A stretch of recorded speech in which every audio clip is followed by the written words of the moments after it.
Eliza and Sebastian first slept together at a graduation party when she and Simon had just started dating.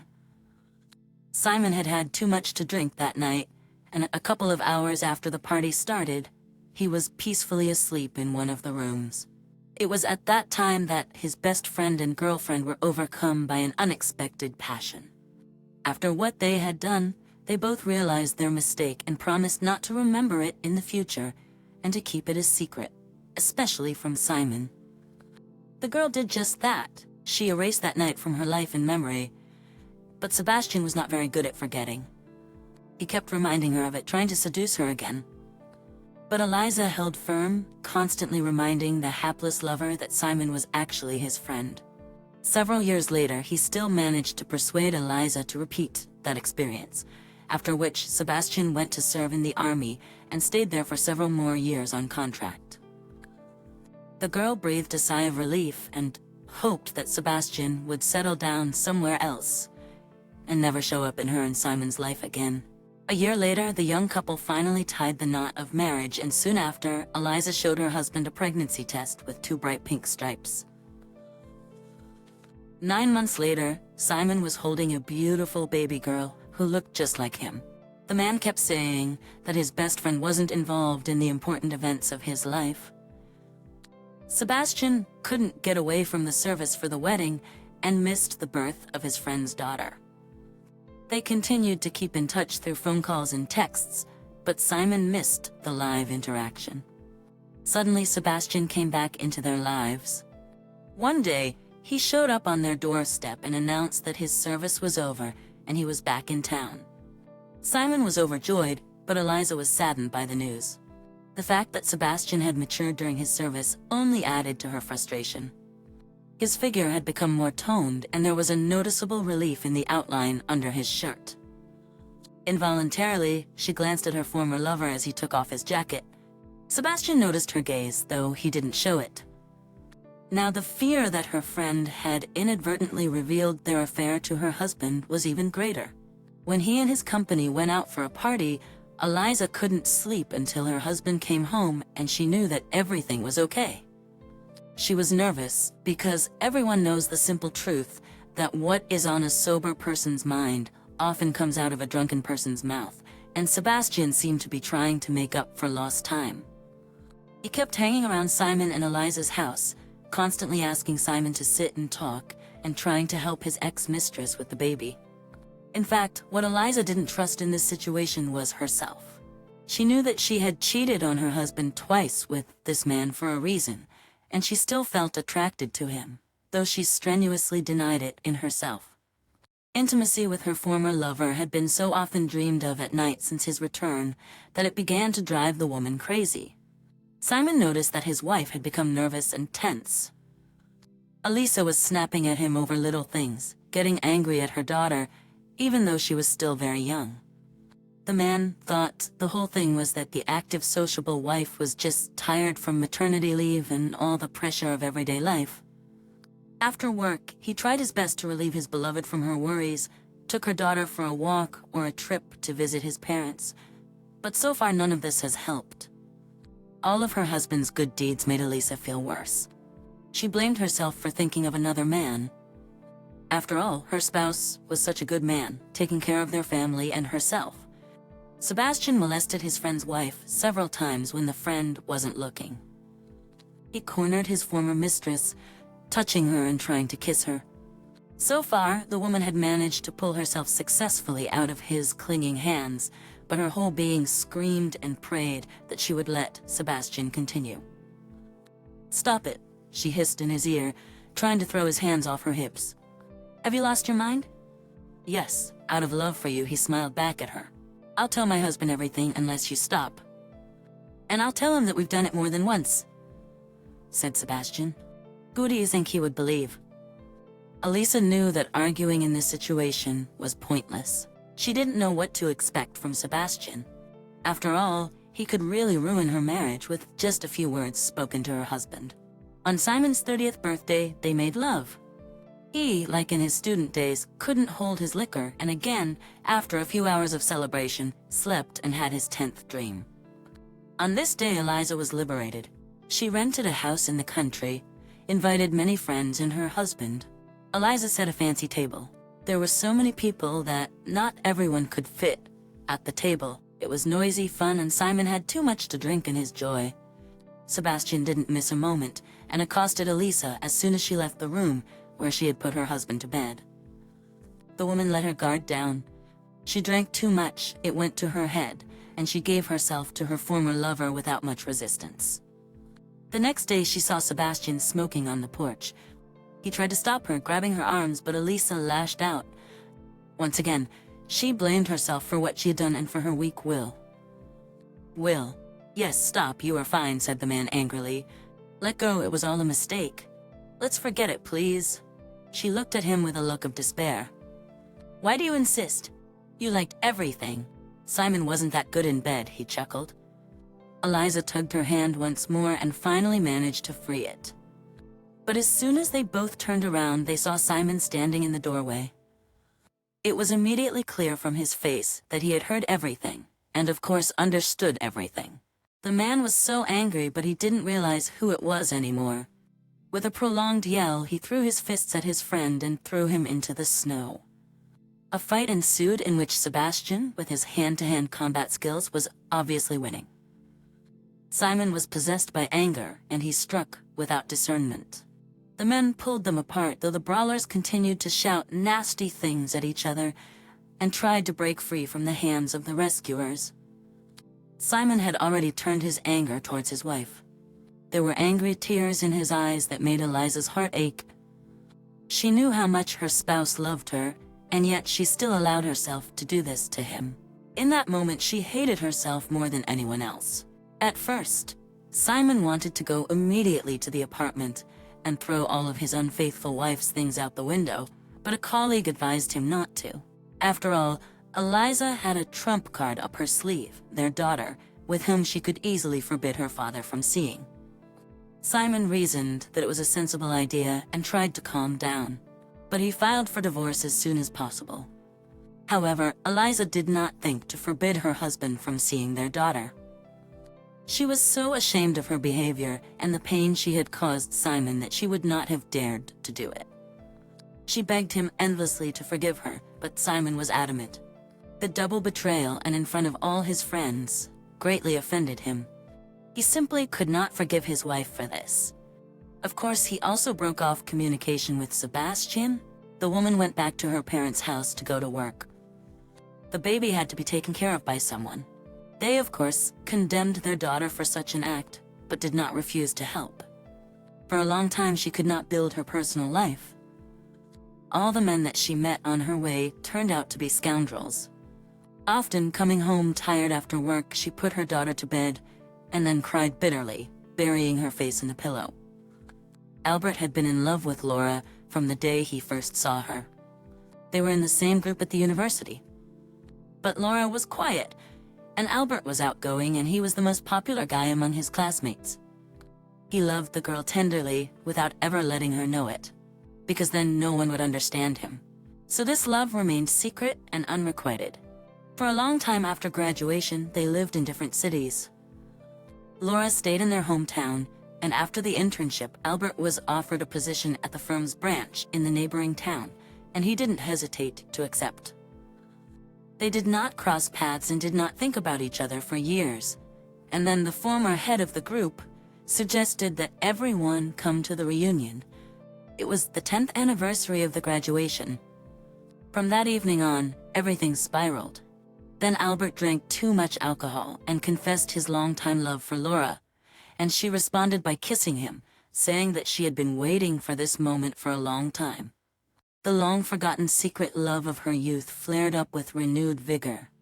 Albert invited Laura to move in with him, but she did not agree in return, suggesting that he return. The main reason for her refusal was her work and her elderly parents, whom Laura could not leave alone. They met remotely for a while, living in different cities and seeing each other on weekends. Thus the year passed. One day Albert came to visit Laura and found a man in the apartment. Laura introduced him as a distant relative who was temporarily living with her.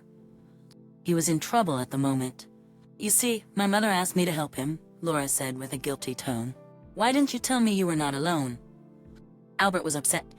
He had expected to spend 2 days with her without getting out of bed. Then you could have come to my place, Laura waved him off with a smile. It's not like he's bothering us. She kissed Albert fleetingly on the cheek. It's just Vova. He's been living with me for another 6 months. Albert even got used to him and really started to think that he didn't bother them. He also liked the fact that Laura started coming to see him more often. Once she even took a week off work to spend time with him. Albert remembered that week with particular trepidation. One evening, lying in bed, Albert, stroking Laura's arm, said, "You were so quiet at uni, but every day with you I realize how deceptive that impression was." Laura laughed. She loved lying with her man like that, and talking before she went to sleep. "You just didn't talk to me, that's how it seemed to you." Over time, Albert realized that he was ready to start a family with Laura and decided to propose to her. In his head, he drew a picture of what it would look like and how she would react. Satisfied with himself and his idea, he began to implement it. When everything was ready, the ring was bought, and they took a vacation together at the sea. Albert decided to surprise Laura earlier than they had agreed. At that point, they were both filled with excitement and anticipation. At that point, they hadn't seen each other in weeks because of Albert's business trip. "Hi, baby. How are you?" Albert dialed Laura on the phone. "I'm fine. I'm on my way home from work now. I don't feel comfortable talking. Let me call you back." Albert made sure that his beloved would be home today and threw his things into the car and rushed to her. It was well after midnight when he arrived. Laura was, of course, asleep. He was holding a large bouquet which he had bought beforehand when he rang the doorbell. He had to repeat this action several times before Laura finally opened the door. When she saw her beloved, the woman rejoiced and threw herself at him with an embrace. "I missed you so much," she said with a smile. That night, the two of them did not sleep. In the morning, Albert asked Laura about her plans for Friday night, and when she answered that she had no plans, he invited her to the restaurant, and she gladly accepted. "Where is Vova?" Laura's relative was still staying with her. "And Vova, he works a lot." The woman hesitated, but Albert paid no attention to it. When you're in love, you close your eyes to a lot of things. Albert was very nervous before the important event that was to come. Friday night was approaching inexorably, and the plan that the man had built in his head began to seem trivial and uninteresting. On Friday, sitting at a table in a restaurant, he practically changed his mind about proposing to Laura because everything around him did not seem perfect enough. But having pulled himself together, he poured the champagne into glasses, took out a ring, and said, "Will you marry me, Laura?" The woman's face changed. At first she looked frightened. Then tears glistened in her eyes, and Laura briefly nodded, holding out her hand so that he would put the ring on her. Happiness overwhelmed them both. During the wedding preparations, Vova finally moved away from Laura. He had to, because the woman still agreed to move in with Albert in his city and sell her apartment. Preparations were in full swing, with only a month left until the wedding. Albert was already so used to traveling between cities that he couldn't believe it would soon come to an end, and Laura would be living with him as his wife. It pleased him so much that the mere thought made him blossom and smile. The weather was bad that day. The road was hard for Albert. He was angry and very tired. He parked the car in the yard of Laura's house and went up to the apartment, throwing the keys on the shelf. Albert went inside. In the room sat a crying Laura. "Darling." Albert forgot his troubles and hurried over to her. "What has happened?" "I have a confession to make." "Confess what?" The man was perplexed. The next phrase came out of the blue. Upon hearing it, Albert understood the pained expression about how words can hurt, and some can cause great pain. "I cheated on you. I want you to know it from me. I can't lie anymore. Vova is blackmailing me. You cheated on me with your relative." Albert felt dizzy. He wrapped his arms around her in an attempt to calm the feeling. "Yes, or rather no. He's not my relative. He's my childhood friend, my mother's friend's son. We were sitting together one night, and we were talking, and I didn't know how we ended up in bed together. We were already dating at the time. I begged him to forget it. not to remember it ever. But he told me he would tell you everything. He made me do it over and over again." Laura burst into tears. Her tears were choking her, and she could not speak. Albert sat beside her on the couch and was aware of what was happening. The situation was twofold. On one hand, he felt sorry for Laura, who had been blackmailed, but on the other hand, Albert clearly understood that it all happened by mutual desire. Laura had wanted it herself, and there could be no excuse for it. After sitting next to her for a while longer, Albert said, "I understand you, Laura." And after these words, the man left. He had not taken the ring that night, but Laura later gave it to Albert's parents, and he eventually gave it to a pawn shop. He didn't want to leave himself with such a horrible memory. The memory of the woman he loved crushing him. He canceled the invitations to their wedding, the restaurant, and the host. Doing this was painful and humiliating. He felt like everyone knew and understood why this was happening, and that made it all the worse for his soul. The only thing Albert did not cancel was a trip to the sea.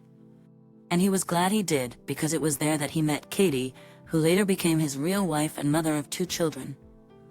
It was hard for him to trust Katie, but he was able to get over himself and build a new trusting relationship full of love. Laura, on the other hand, had a hard time forgiving herself and her mistake. She tried for a long time to find a replacement for Albert, but nothing worked out for her. She was constantly following him and his new wife on social networks, and she bemoaned herself for what had happened. Later she married, of course, and was even happy with her husband for a while, but she eventually divorced him after she found her husband's lingerie in the car. She felt firsthand how painful it can be to betray a loved one, and learned how fate sometimes punishes those who betray their lovers harshly. Such is the story Myra had dreamed of getting. Married since high school, Myra had always dreamed of a successful marriage. Her mother's strong influence instilled in her the belief that marriage was the key to happiness. Growing up, Myra absorbed her mother's teachings about the importance of being a good wife and taking care of one's husband. So when Leo, a man a few years older than her, proposed at the age of 19, Myra was ecstatic. She felt like she had reached the peak of her happiness. Leo and Myra's romance was swift and full of love.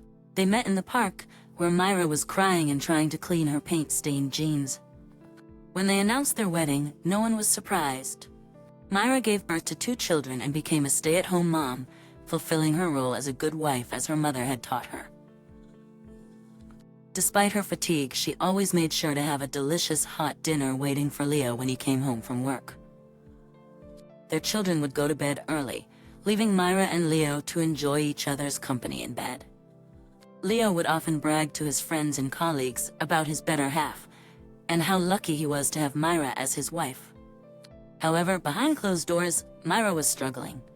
She was tired of being a servant in her own home, constantly wiping snotty noses and pretending to be happy for Leo's sake.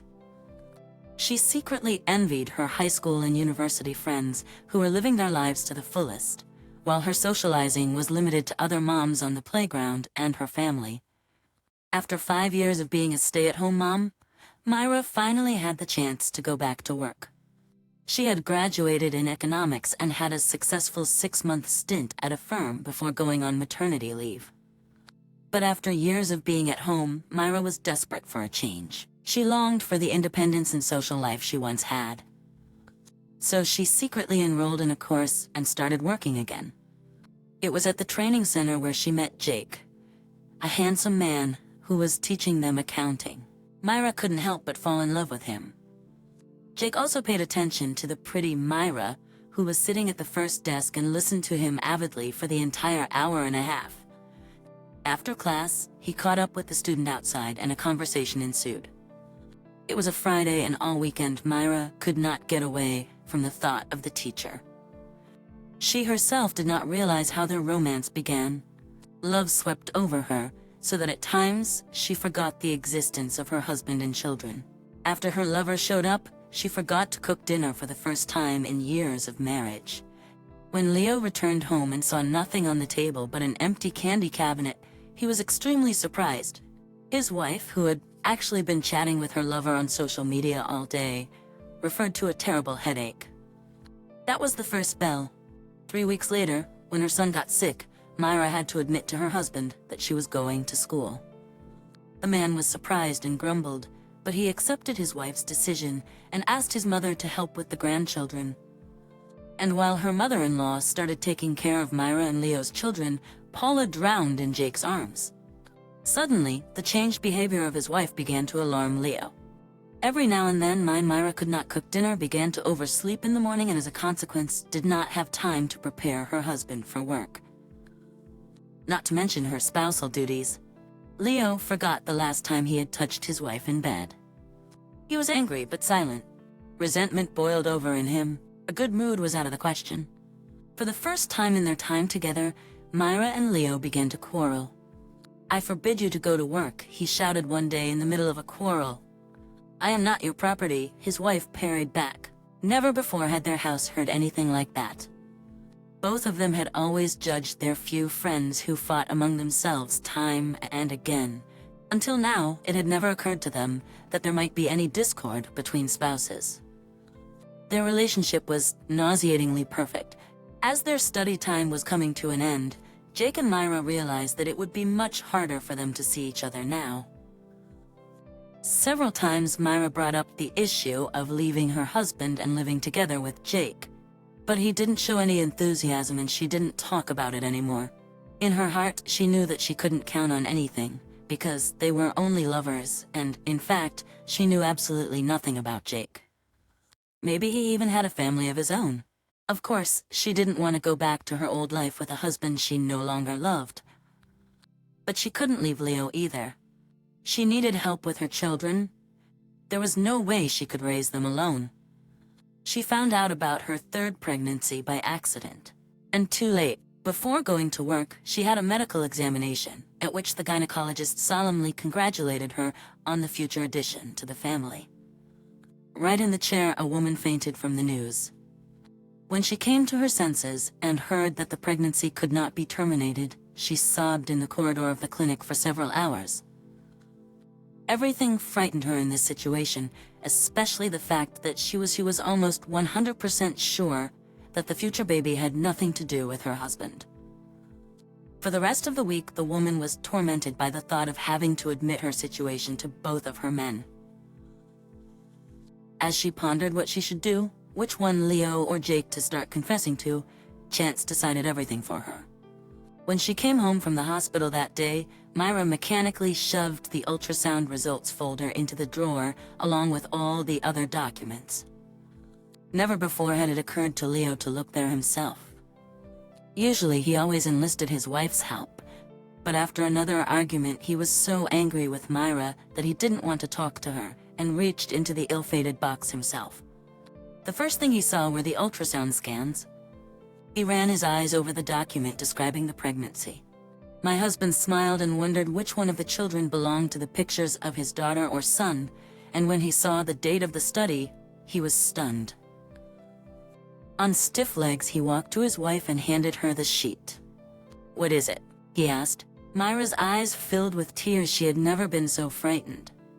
"I am pregnant," she mumbled. Leo suddenly smiled, picked her up, and held her tight against him. The caressing words poured out of him in torrents, and Myra continued to cry. Suddenly, a sob burst from her chest, and she cried out, "He is not yours. I do not love you." She broke free from her husband's embrace and huddled into the sofa cushions. The man slowly understood the meaning of what was said, and when he finally got it, he became angry, but stopped himself from physically hurting Myra. She sobbed harder than ever. "Who is he?" he shouted, pounding his fist on the wall. His wife told him everything. That night, Leo packed up and moved out of the apartment. Later, Myra told everything to Jake, but he, upon hearing about the situation with the mistress, pressed his lips and coldly said that he did not recognize the child. "Myra, I have a family," he tried to explain. "I have no use for your child. Get together with your husband and raise it somehow." Myra was sickened by what she heard. This was something she had never imagined. Both men had left her, and her worst nightmare was beginning to come true. She was left alone, but with 3 children. The pain and resentment made her want to howl. The cheater couldn't imagine such an outcome, and didn't want to accept her new life. Liu helped with the children as much as he could. But that was all Myra could count on. After the divorce, she stopped communicating with her.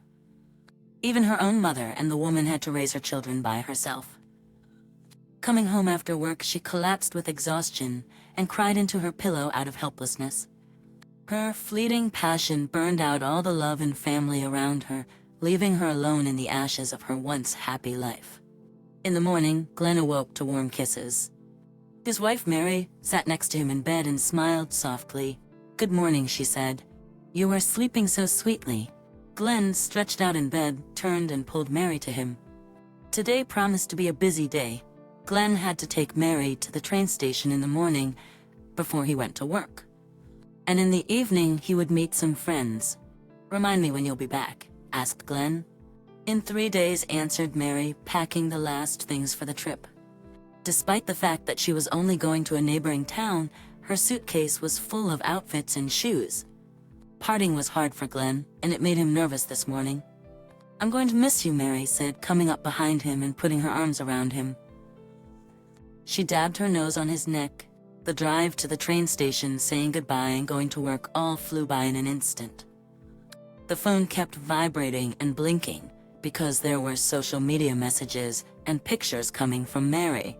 One showed her room and the view from the window.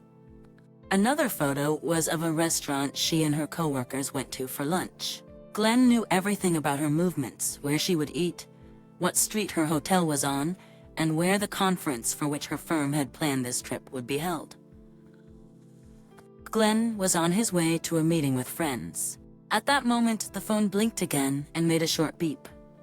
Mary sent a text saying that she had arrived at the hotel and was very tired, so she was going to bed and turning her phone off. Glenn sent her a gentle message back, saying goodnight, and put the phone in his pocket. "Hi," Glenn said to his friends Nikita, Igor, and Dima, who were already waiting at the entrance to the bar. Everyone shook hands one by one. "How are you, Glenn?" Dima asked. "Today you are finally free from your wife restraining you?" The whole company laughed. Unlike Glenn, all the guys were single. At the bar, they sat down at a table and ordered drinks. "Glenn, give us a smile. It's been 100 years since we've seen each other." "And you sit there like at a funeral with a sad face," Nikita reproached his friend. "I can't. I miss Mary. At least now get behind the wheel. Otherwise we should have taken the weekend off and gone together." The friends looked at each other and sighed together. "You're so boring." After sitting for another 15 minutes without touching his beer, Glenn was determined to drive to Mary's other town and surprise her. After saying goodbye to his friends, he hailed a cab and drove home, where his car was parked in the driveway. He was so inspired by his deed that getting behind the wheel of his own car, Glenn flew as if on wings to meet Mary. Some 200 kilometers separated him from her. The man drove along the empty highway where signs flashed on the side. As he approached the city, Glenn slowed down and turned on the navigator, writing the address of the hotel where his wife was staying. "Turn left in 20 meters. Endpoint," the navigator said in a mechanical female voice. Glenn found himself in front of an expensive hotel in the center of town. A smiling girl met him at the reception desk. "Good evening. How may I help you?" she asked politely. The name tag on her chest read Vera. "Vera," Glenn addressed her. "I came here to surprise my wife, Mary. She's staying in room 278. Can you please confirm her name for me?" Vera smiled and checked the computer. "I'm sorry, sir. There's no one with that name registered at our hotel." "Are you sure you have the correct information?" Glenn's heart sank as he realized something was wrong. "Yes, I'm sure. Can you please check again?" he asked, his voice trembling. Vera checked again and confirmed that there was no one with Mary's name staying at the hotel. Glenn felt like the ground was slipping from under his feet. He asked Vera to check the names of the other employees who were supposed to be with Mary at the conference, but they were also not registered at the hotel. Feeling dizzy and confused, Glenn stepped outside and leaned against the railing, trying to catch his breath. He kept calling Mary's phone, but there was no answer. What was going on? In 3 days, Mary was supposed to be back, and Glenn had planned to surprise her and talk to her about something important. But now, everything seemed to be falling apart. Suddenly, he remembered that a couple of years ago, when he had first given Mary a new phone, he had put a program on there that tracked him in case his wife lost the phone or it was stolen. Finally freezing, Glenn got in his car and opened the app on his phone.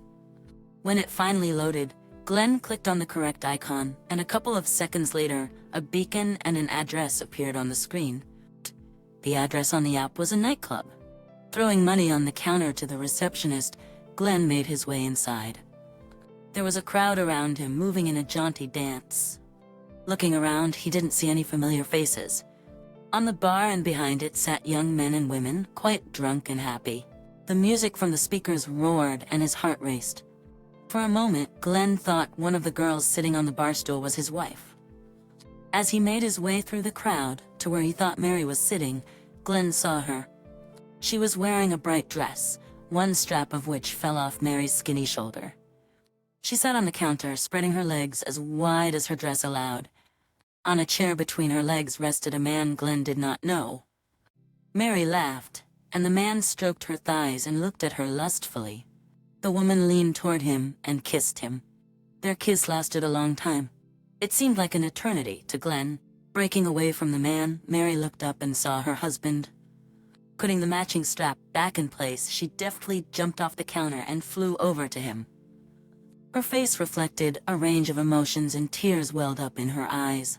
Mary covered her mouth with the palm of her hand. Tears welled up in her eyes and streamed down her cheeks. Glenn looked at her and could not believe that even this morning he had happily escorted her here to her lover himself. Mary reached out her arms toward him in an attempt to touch him. Glenn first recoiled and then, without controlling himself, grabbed her by the shoulders and shook her. Why? His cry was drowned out by the noise. He didn't wait for an answer, so he turned and left. His ears were still throbbing with emotion and loud music. He drove out of town and sank the pedal to the floor. Glenn turned on the music and sank into heavy thoughts. He could not believe that his beloved wife Mary had betrayed him just like that. The next morning, Glenn gathered all her things. He collected all the gifts he had given her and that she had given him. All the things they had bought together for the house, including the books his wife liked to read in the evenings after work, ended up in a big box labeled junk. As he went downstairs and opened the door to the street, the first thing he saw was Mary. A little further away was the car behind the driver's seat, which had been returned by the man from the nightclub who had taken her, and whom she had kissed so passionately tonight. For a minute they stared into each other's eyes. Mary was clutching her purse and Glenn had a box in her hand. "Take your trash and get out yourself." Finally, Glenn squeezed out and threw the box at the woman's feet. Things were scattered, and lace underwear was left lying on the pavement near her feet. Mary rushed to collect everything, and Glenn closed the door behind him with a feeling of a new lightness not yet familiar to him, and went back to the apartment. Having relieved himself of the heavy load, he felt much better. The ex-wife wasted no time, and on the same day, she had already left her things in her lover's rented apartment. She was in no hurry to remarry. She was afraid to scare the man away. So they lived together for about 6 months, and then her lover began to treat Mary like a servant. Just serve, bring in the laundry, and no thanks or kind words in return. She tried to fill their relationship with the same warmth she had with her ex-husband, but this man was very different. He only wanted to receive, without giving anything in return. Then he began to raise his hand against her, so much so that Ira was no longer comfortable with short dresses and open clothes. She was careful to hide her bruises from those around her. Her mutual acquaintances had already turned their backs on her after hearing Glenn's stories. Now she didn't want them to know what she traded her happy marriage for. And when, after another argument, she ended up in the hospital, it was her parents who swooped in and took their daughter in. During her rehabilitation, she cried for a long time. Finally, she realized that she had made one of the biggest mistakes of her life. So that's the story. Share in the comments what you think about this situation and the behavior of the characters. My wife and I lived soul to soul. Even if there were quarrels, it was over nothing. One day, for instance, she was as offended that she forgot to wish her mother-in-law a happy birthday. I'd of course corrected myself, sent her mother a bouquet with a courier, and his wife placated with new earrings. Henceforth, we agreed to remind each other of important events. But the fairy tale always comes to an end. It all happened at the beginning of summer. I came home when my beloved was setting the table. Bustling. I look and there are 3 dishes on the table. "We're waiting for someone," I asked. "Siriosh, just the other day my 3rd cousin wrote me a letter. He said he'd be passing through town. I asked him to visit me. He should be here any minute," my flushed wife replied. "I don't remember you ever telling me about him." "Do you have any pictures?" I asked. "I'm going to the bathroom." "Yes, I'll look in a minute," she said. She leafed through old photo albums for a few minutes, scrutinizing the photos from my childhood. Then she concluded, "Listen, it looks like my mom has them. I can't find anything. Oh well, I'll show them to you sometime. You go ahead and sit down at the table." At that moment, the doorbell rang. My wife opened it, and on the threshold I saw a tall, shoulder-length guy. He looked about 10 years younger than us. "Sergey," I extended my hand to him, inviting him in. Stas shook my hand in return, and my wife Vigitoli took off his jacket and showed him where the bathroom was. On the table, her signature fried duck was already smoked, and in a misty decanter, Naluka was flaunting. "Well, to the meeting?" I asked, filling the shot glasses. My guest did not refuse the offer, and from the conversation with him, I found out that he worked as a manager in a construction firm. Throughout the entire conversation, my wife kept an eye on him, looked at him, smiled, and remembered to give him a refill. He stayed the night at our place. It was rude to send him to a hotel so late at night. In the morning, at breakfast, I offered Stas a ride. "Thanks, but I'll take a cab. I still need to find a place to stay," he replied. "And why, look, maybe Stas will stay?" my wife asked me. I did not see anything wrong with her brother staying with us, so I agreed. One of the days he was staying in our apartment, I came home earlier than usual.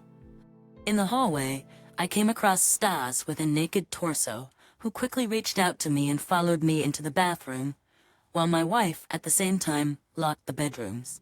I knocked on the door and asked my sweetheart about it. "How can I come in?" "Yes, Suryosh, I just decided to change my clothes. I got a little dirty while cooking dinner," she answered. After a few minutes, the door opened and she chirped, "How nice of you to come home early." Stas is also already back. "Now we'll set the table and celebrate. Do we have an occasion?" "Yes," she answered. "My brother bought a car. Look, it's right outside the window." I looked out the window and saw a brand new Kia Rio. Throughout the whole evening, my wife stayed close to my brother, kissing him on the cheek and getting tipsy. In the end, I dragged her into the bedroom to listen to my brother's love. 2 weeks had passed since Stas's arrival, and it seemed like he had no intention of leaving. And then one day, a colleague at work brought the whole staff tangerines from Abkhazia. Since my wife is allergic to them, she couldn't eat them. I decided to take them to my wife's mother. My mother-in-law, Mrs. Smith, smiled broadly and opened the door for me, offering to come in for tea. I didn't refuse, since there was enough time. During our conversation, she asked me how I was, so I told her about my brother coming to stay with us. "Wait a minute, what brother?" I asked Mrs. Smith. "Second cousin Stas," I answered, taking a sip from my mug. "You're confused. Neither my husband nor I have nephews, just nieces. We all make jokes about it being a woman's battalion," she said, and went into the living room for some reason. I sat there trying to make sense of what was happening. "So, what kind of person lives in my apartment then?" Mrs. Smith brought out some old pictures, showing me who was who, but I didn't want to hear anymore, so I ran outside after saying goodbye. I rushed home with the desire to explain to my wife that she had let a rogue into the house. I opened the door to the apartment and heard strange noises coming from our bedroom. Trying not to give myself away, I went to the door and saw my wife with her so-called brother.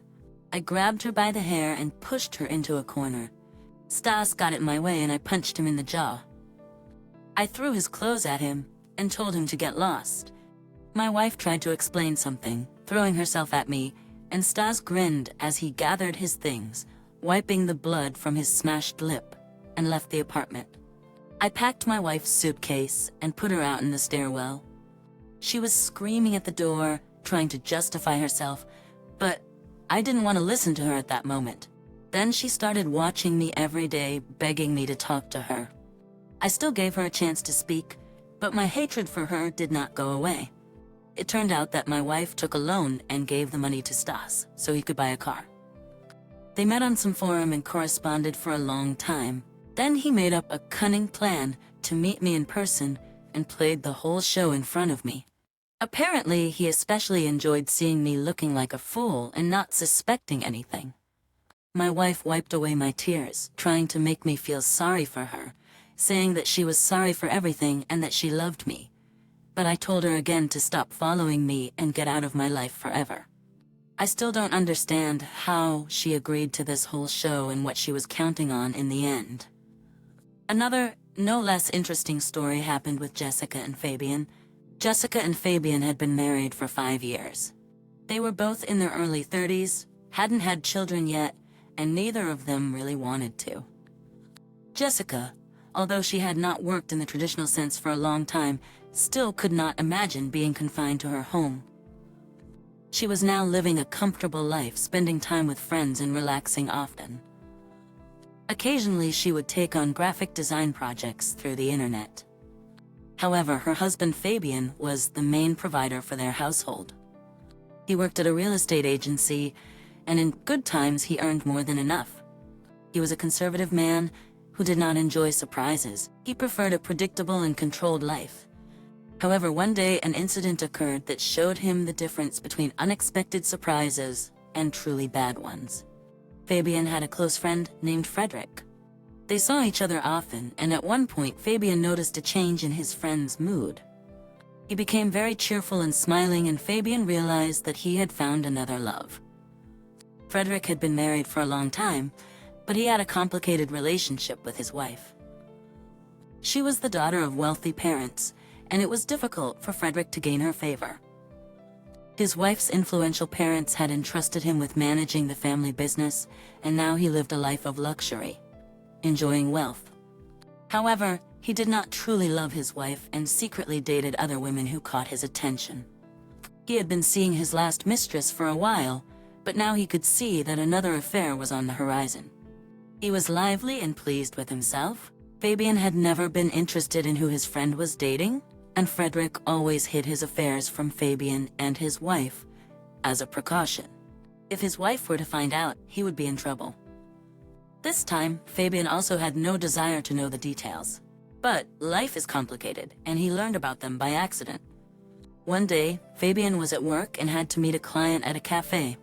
Normally, he would make the appointment at a cafe near his office, but this time, the client made the appointment himself. And it was far away. The man left early to avoid being late. When he arrived at the destination, he chose a quiet spot in the room so that he and the client would not be noticed. He sat and looked out the window, watching for passers-by. Then he saw a familiar car pull up in the parking lot. It was Frederick. He got out of the driver's seat and went to open the front passenger door. Fabian immediately knew that his mistress was sitting there because his friend was smiling and rubbing his hands together before opening the door. Fabian knew that Frederick's wife was out of town on business, so only his new mistress could be sitting there. Fabian moved closer to the window to get a better view of the woman. Frederick opened the door and held out his hand. A woman's leather-gloved hand appeared, and then Jessica emerged from the car. Fabian was in a stupor. At first, he didn't understand why his friend was driving his wife here. But all these questions evaporated when Frederick put his arms around Jessica and kissed her on the lips. For a couple of seconds, Jessica responded to the kiss and then pulled away, looking around. She was afraid of being seen, but it had already happened. Fabian had already seen everything he needed to see. Of course, he was depressed. It seemed to him that nothing in their married life indicated cheating. Everything was as usual, no quarrels or scandals. It seemed to him that they had a perfect understanding. But apparently his wife was good at pretending. Fabian thought they would go into the cafe, but they went the other way, and he remained sitting in his seat, thinking about everything he had just seen. The meeting with the customer went smoothly, but the man couldn't concentrate as he drove back to work. He was thinking hard about what he should do. He bought hidden cameras and installed them in his bedroom and living room in their home so that no outsiders could see. He took some time off from work and told his wife that he was going to work in another city for a week. He hoped that he and Frederick would spend time at their home and he could get the proof of infidelity he needed. His wife reacted positively to the news of his departure, which encouraged him. He hoped his plan would succeed. On the appointed day, he left home with a suitcase. Instead of staying in the city, he decided to go away to rest and gather his thoughts. He went to a recreation center to spend time to his advantage. All week, his wife hardly called him, and he didn't bother calling her either, hoping that he and Frederick would meet at least once at their apartment. A week later, Fabian returned home. Jessica was in great spirits, apparently enjoying her time with her own body with Frederick's help. Fabian waited until he was alone and began to watch the camera footage. His instincts were right. Frederick did come to their house, and more than once. The husband did not watch the entire recording, he just reviewed some of it. Overall, it was clear from the footage that Frederick was gloating, and Fabian needed evidence to pay back his former best friend and his unfaithful wife. Fabian was acquainted with Frederick's wife's father and herself. They had consulted with him a couple of times about commercial real estate. He still had contacts, so Fabian sent a copy of the camera footage to both his father-in-law Misha and his wife. He also kept a copy for himself to give to Jessica. The scandal broke out the next day. The wife's phone rang. She saw the incoming number and visibly tensed up. She didn't feel comfortable talking to this caller in front of her husband, but curiosity overcame. And she answered. She was silent for a couple of minutes, and then she turned pale and looked at her husband. At that moment, Fabian realized that it was definitely Frederick who had called, and who had told her that her husband knew about their affair. The woman hung up, not taking her eyes off Fabian. He, in turn, was ecstatic that he could finally knock his unflappable cheating wife out of her equilibrium. Jessica began to sob. She tried to pin the blame on Frederick. She said that he forced her to sleep with him, that he was a tough, cunning man. She said all this very convincingly, and Fabian might have even believed it. After all, she was crying and looking at him very sincerely, but the woman was unaware of one very important detail of the whole situation. Blaming her fault on his friend, she had no idea that her husband had seen them together, and she was not forced to be around him. Fabian told her this, and she immediately had a change of heart. It was immediately clear from her tearful eyes that she was trying to come up with a new version of what was going on, but nothing came to mind, and she just kept sobbing in frustration. Then Fabian began to call Frederick. The man answered the phone, but didn't listen. He simply asked where such a despicable man got the conscience to try to explain his horrible act. Frederick could answer nothing. Further events unfolded as usual. Frederick began to have real problems with his wife and her in-laws, and consequently with his permanent job. After the revelation of his act, she threw him out of the house with only a suitcase. He came to his wife for days and begged for her forgiveness, but she was adamant. Jessica's cheating husband did not kick her out so harshly at first, but he made it clear to her to look for a place of her own at short notice. Fabian was not going to give her a penny. Jessica cried and begged her husband's forgiveness all the time. She said it wouldn't happen again, kept saying it wasn't her fault, and that the whole situation was Frederick's fault. Another round of lies was the last straw. Fabian's patience was not unbreakable, and here he had already thrown her out on the street by force. The couple divorced. Jessica moved into a rented apartment, and Fabian no longer cared about her fate. It seems that at first she was going to go to her mother, but then the two singles met, and Frederick began to live with Jessica. Thus, another personal hell began for the woman. She could no longer go about her life with the same ease. She had to work for two because Frederick turned out to be quite a gigolo. At first, he decided to just take a break after the turmoil, but when he started to look for a job, he realized that his ex-wife's family had helped him out. According to mutual acquaintances, the newfound roommates had a long argument and eventually separated. Both were exhausted and resentful of the way their lives were going. And in this, Fabian saw the ultimate justice. So that's the story. Her husband Daniel was Emmy's first man, as it happened. She hadn't waited all these years for the right one, but she hadn't been able to build a relationship either. It usually ended with a first date, after which she never got a call back. When she met Daniel, the world played with different colors. They lived in a happy marriage for more than 7 years. Her spouse had a child from their first marriage, but Emmy was not burning with the desire to become a mother. Emmy worked for a blinds company, so on the occasion of March 8th, they had a corporate party at the office. The men said that they had booked a camping house and that the party would take place there. There would be no banquet, but there would be kebabs, beer, and something stronger. Will there be a toastmaster? Emmy joked. There will be, one of the men winked at her. The whole office had long known about their affair, which they were both desperate to hide. Emmy had a secret admirer in the office named Dustin.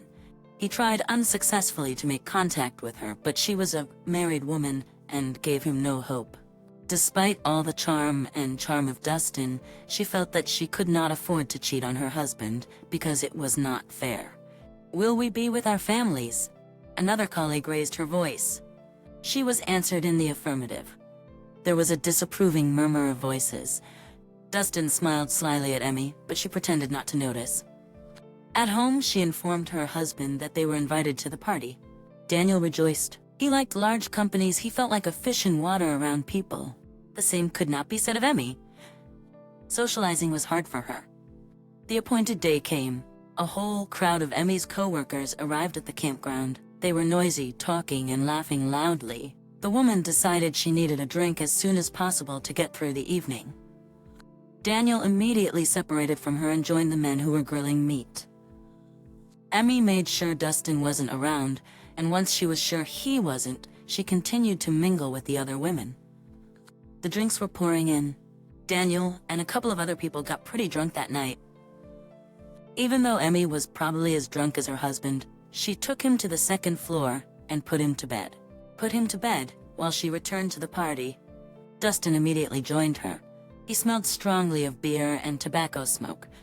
The smell was mingled with his cologne, and Emmy found the mixture pleasant. "What do you want?"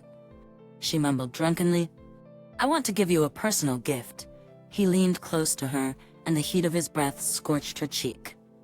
"Dustin, let's not," the woman began, but his companion put a finger to her lips as a sign of silence. "But you want to, why do you resist?" The man smiled. He was right, Emmy did want to. More than once during intimacy with her spouse, she imagined Dustin, and at night, she sometimes woke up to her heated fantasies. The man ran his hand over her thigh, and goosebumps ran down Emmy's back. She flinched and looked around fearfully. Maybe someone was watching them. But everyone was busy minding their own business and not paying attention to what Emmy and Dustin were doing. "Let's go to my place while everyone is here," he whispered in her ear. His words made the woman feel warm in her stomach. Emmy hesitated. She imagined Dustin sleeping in their bedroom. She weighed that thought against the one calling her for Dustin. She said yes. This might be her only chance to get to know another man in bed, and no one would ever know about it. After the intimacy, the woman picked up her things and raced to the room where her husband lay on the bed.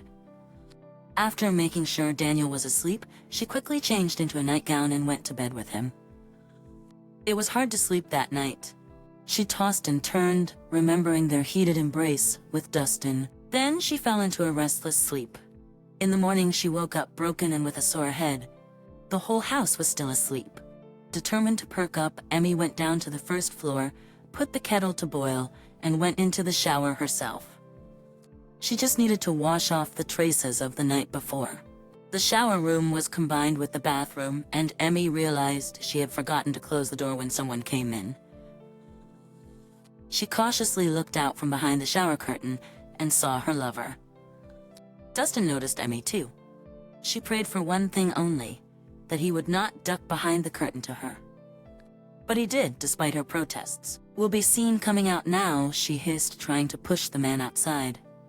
Of course, the force was on Dustin's side, and all her attempts failed. It was like a mouse trying to move a mountain. The lover began kissing Emmy, and she succumbed to him again. The couple lounged under the hot shower, enjoying each other until Emmy heard the door open again. There stood Daniel. He had just woken up. His head was heavy from the previous night's drinks, and his mouth felt nasty. His wife was not there, so he went downstairs, where he also did not find his beloved. She was found in the shower, but no longer alone. Behind the curtain with her was her colleague. Daniel could not remember his name. They didn't seem to have crossed paths with the man at all yesterday. Daniel thought slowly he was still a little sleepy and drunk. But when it occurred to him what was going on, his brain suddenly cleared with rage, and he threw himself at his wife's lover. The men trashed the bathroom. Emmy cried, begging them to stop. Other co-workers came running into the noise, splitting up Daniel and Dustin. The cuckolded husband loudly shouted filthy profanities toward his wife and her lover. Several pairs of eyes stared condemningly at Emmy. She stood there completely naked and defenseless. Someone handed her a towel. She got out of the bathroom and, hiding her eyes, ran to her bedroom to hide from this shame. When Daniel came to her, she saw that he had an abrasion on his forehead and a bruise under his eye. She cried again. Her husband rudely ordered her to get ready to go home. The woman obeyed. They drove the whole way in silence, but at home, Daniel was swearing so much that she was afraid he was going to have a fit or a stroke. She kept trying to calm him down, but he wouldn't listen to her, getting angrier when she barely opened her mouth. For 2 weeks, the couple did not speak. He slept on the couch in the hall, and she slept in their bed. She was ashamed of what she had done, and she had asked her husband 100 times in all that time to forgive her.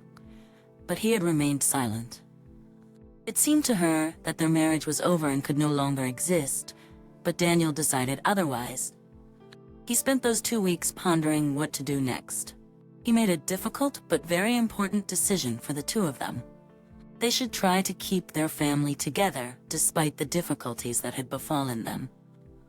Upon hearing this, Emmy cried and threw herself on her husband's neck. Again, she begged for forgiveness for the mistake she had made. She left her job, of course. She could not be in the company of people who saw her shame.